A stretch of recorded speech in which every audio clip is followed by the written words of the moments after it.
Hey everyone, welcome back to Recap at Movie Center. Today, we're diving into the recap of a visually stunning, heartbreaking, and intense story. It's a tale of betrayal, power struggles, and devastating secrets that unfold within the walls of a royal palace. The main plot revolves around the Empress, who is forced to drink a poisonous potion daily. Even more disturbing, her son serves her this poison under the strict orders of the Emperor himself. We're about to witness how this epic story of royal intrigue, family betrayal, and tragic love unfolds in a beautifully intricate manner. So, relax, sit back, and join me as we journey through the twists and turns of this fascinating film. Our story begins in the 10th century, set in the Tang dynasty. We find ourselves in a magnificent palace, filled with gold, vibrant colors, and an overwhelming sense of grandeur. This is where the imperial family lives, led by the emperor, a powerful yet ruthless ruler. His wife, the Empress, is suffering from an illness, but from the very beginning, we realize that her illness isn't due to natural causes. The emperor, in all his cruelty, is secretly poisoning her through her daily medication. She drinks the potion without protest, fully aware that her husband is slowly trying to kill her. But this isn't just a story about a victim. No, the Empress has plans of her own. She is quietly preparing to rebel against the emperor, all while enduring the slow, agonizing effects of the poison. The emperor's control over the family is evident. His cold, calculating nature dominates the palace, creating an environment where no one can be trusted, and no one dares to defy his will. But underneath his iron rule, the imperial family is unraveling, with secrets and betrayals waiting to explode. Now, let's meet the sons of this twisted royal couple. Each prince has his own role to play in this intricate tale of power, loyalty, and betrayal. First, we have Crown Prince Juan. On the surface, he seems like the ideal heir to the throne, calm, composed, and obedient to his father. But Juan harbors a dark secret. He's engaged in a forbidden relationship with the emperor's first wife. This affair adds layers of complexity to his character. While he appears dutiful, Juan is tired of the burdens of palace life and secretly wishes to escape the royal family's grip. Moving on to Prince Jai, the middle son. Prince Jai is a warrior through and through, fiercely loyal to his mother, the Empress, and willing to do whatever it takes to protect her. Played by Jay Cho, Prince Jai represents the sense of duty and honor that binds this family together, but also the emotional conflict of being caught between his loyalty to his mother and the strict commands of his father. His return to the palace marks a pivotal moment in the film, as he becomes a key player in the Empress's plans for rebellion. Finally, there's the youngest son, Prince Yu, who starts off as a somewhat overlooked character but gradually emerges with his own ambition and desire for power. Yu is driven by the need to be recognized and respected by his family, especially his father. As the palace falls deeper into chaos, Yu's ambition grows, and he begins making dangerous moves that further destabilize the royal family. As the story deepens, the emperor's cruelty becomes more evident. He has been feeding his wife poison for years, slowly weakening her body and mind. Yet, the Empress, ever sharp and resilient, plays along. She drinks the poison every day, fully aware of the slow death it brings. But inside, she's not defeated, she's plotting her revenge. Her plan? A rebellion that will take place during the Chrysanthemum Festival, one of the grandest celebrations in the empire.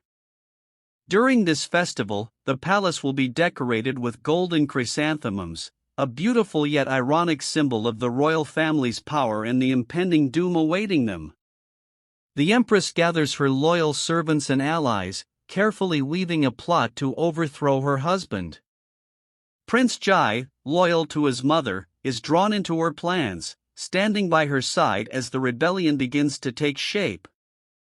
But things are far from simple. The Empress's relationship with each of her sons complicates her plans for rebellion. Crown Prince Juan, caught up in his forbidden love affair, is distant from the palace's political machinations. He's more concerned with leaving the royal life behind than becoming involved in the brewing conflict between his parents. On the other hand, Prince Jai is deeply loyal to his mother. He understands the weight of her suffering, and he becomes her key ally in the rebellion. But his loyalty comes at a great personal cost. He's torn between his duty to his father, the emperor, and his love for his mother.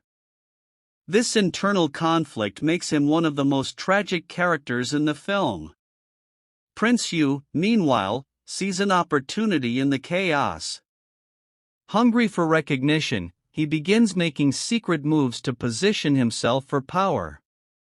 His actions add an extra layer of tension to the already fraught palace dynamics, as his ambition threatens to shift the balance of power in the imperial family. As the Chrysanthemum Festival approaches, the palace becomes a battleground of secrets, lies, and deception. The emperor, though aware of the growing tension, believes he has everything under control. He continues his cold manipulation, keeping a watchful eye on his sons and the empress. But the emperor underestimates the depth of his wife's resolve. The visual spectacle of this movie is stunning, and director Zhang Yimou spares no detail in making the audience feel the overwhelming pressure within the palace walls. The colors are rich and vibrant, especially the golds and reds that dominate the screen. The palace itself feels like a gilded cage, trapping its inhabitants in a never-ending cycle of betrayal and power struggles. Every scene is filled with tension, as we know something is about to explode. The beautiful chrysanthemums that decorate the palace are a constant reminder of the imperial family's status and the impending tragedy that looms over them. What appears as a celebration on the surface hides the deep, emotional turmoil and betrayal that simmers underneath. And now, we arrive at the Grand Chrysanthemum Festival, the moment where all the pieces start to fall into place. The golden chrysanthemums fill the palace with their dazzling beauty, symbolizing the splendor of the empire. But behind the scenes, the Empress's rebellion is about to unfold. She has gathered her forces, and the palace is primed for conflict. The family drama reaches its boiling point. Crown Prince Juan, burdened by guilt and shame over his affair, is forced to confront his role in the family's destruction. His desire to leave the palace becomes a symbol of the emotional suffocation the characters face. Prince Jai, meanwhile, fully commits to his mother's cause, ready to fight for her honor even if it costs him his life. And Prince Yu, ever the ambitious wildcard, starts making his own moves, complicating the rebellion even further. The emperor, confident in his control, watches the festival with a sense of superiority, unaware of the full scale of the Empress's plans. But when the rebellion begins, the palace descends into chaos. I'll say this, the last act of this film is one of the most emotionally devastating conclusions in modern cinema. Alliances crumble, betrayals are revealed, and the final confrontation between the emperor, the empress, and their sons is as brutal as it is tragic. Each character faces the consequences of their choices, and the film's beautiful visual palette contrasts with the intense emotional pain of the final moments. As the Chrysanthemum Festival reaches its climax, the themes of loyalty, power, and family honor come crashing together in a whirlwind of heartbreak and devastation. The climactic sequence takes place during the Grand Chrysanthemum Festival is meant to be a celebration, but behind the scenes, the Empress's rebellion is about to come to fruition. Prince Jai, loyal to his mother, has taken the lead in organizing the rebellion against his father, the emperor. The Empress has secretly gathered an army to storm the palace and overthrow the emperor. As the festival begins, the Empress, despite her illness and the poison slowly killing her, maintains her composure, knowing that the time for her revenge has arrived. Her rebellion is not just about reclaiming power, but about ending the cruel torment inflicted on her by the Emperor. The Emperor, however, has been fully aware of the Empress's plans all along. His surveillance of the palace has kept him ahead of the rebellion.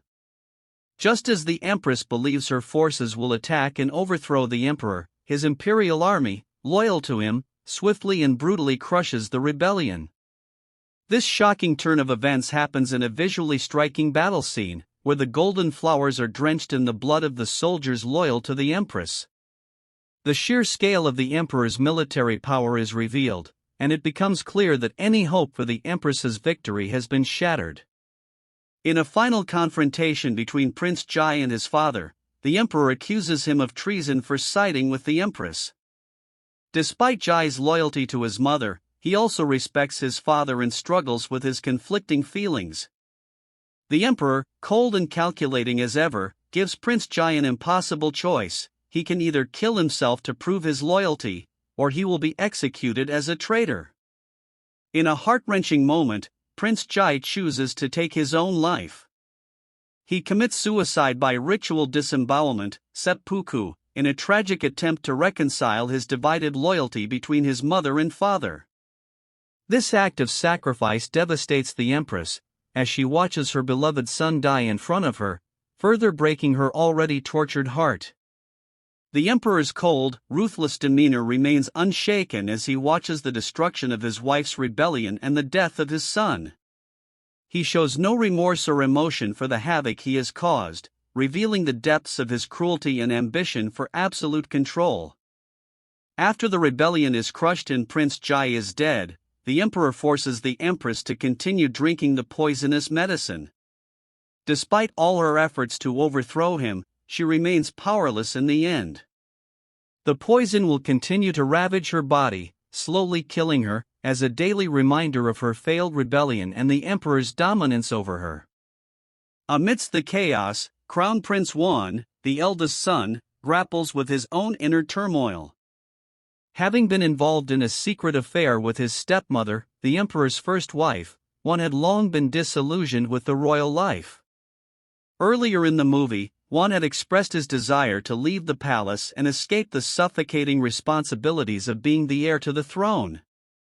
In the final moments, Yuan ultimately decides to abandon the imperial family altogether. He leaves the palace, walking away from the political games and family betrayals that have defined his life. Yuan's departure is not a victory but an escape from a toxic and inescapable environment. His decision reflects his inability to change the fate of his family and his refusal to participate in the destructive power struggles any longer. The movie closes with the image of the Empress, utterly broken by the events that have unfolded. Her plan for rebellion has been crushed, her beloved son Jai is dead, and her eldest son Yuan has abandoned the palace.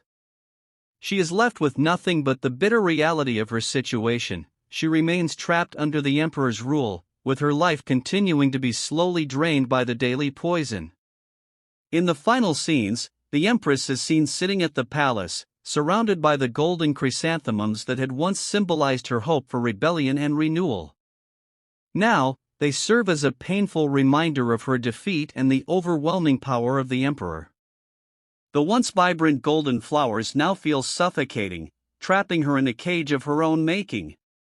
The film ends on a bleak note, with the Empress continuing to drink the poison, a prisoner of her husband's cruelty, and the imperial family irrevocably shattered by betrayal, ambition, and loss. The Emperor, emotionless and unchallenged, remains in control, his iron grip on the empire as strong as ever. Themes and symbolism in the final moments. The final act of the movie reinforces the major themes: the destructive nature of power, the suffocating weight of duty, and the tragic consequences of betrayal within a family. The golden chrysanthemums, which symbolize both the grandeur and fragility of the imperial family, are ever present in the final scenes, contrasting the beauty of the palace with the devastating emotional turmoil within. The Empress's poisoning is symbolic of how the royal family is being poisoned from the inside by lies, manipulation, and unchecked power. Every character is trapped in a gilded cage, seemingly surrounded by beauty and wealth but ultimately living in a world of suffering and destruction. The Emperor's victory is not just over the rebellion, but over every individual in his family. His unfeeling nature, coupled with his absolute control, makes him a terrifying figure, a man willing to sacrifice even his own children to maintain his rule. His manipulation of Prince Jai and the ongoing poisoning of the Empress are ultimate examples of his cruelty. Prince Jai's tragic sacrifice highlights the theme of loyalty being pushed to its extreme. In the end, his death serves no one, his father remains unmoved, and his mother is left even more devastated by his loss. Jai's death underscores the futility of his loyalty in a world ruled by power and treachery. In conclusion, this movie ends on a note of tragic inevitability, with the characters' fates sealed by their own ambitions, betrayals, and the inescapable control of the Emperor. The film's final moments are a masterclass in visual storytelling, combining the opulent beauty of the palace with the heart-wrenching destruction of the family, leaving the audience with a powerful sense of despair and loss. Thank you so much for watching recap of this movie. Don't forget to like, comment, and subscribe for more recaps like this, and I'll see you in the next one.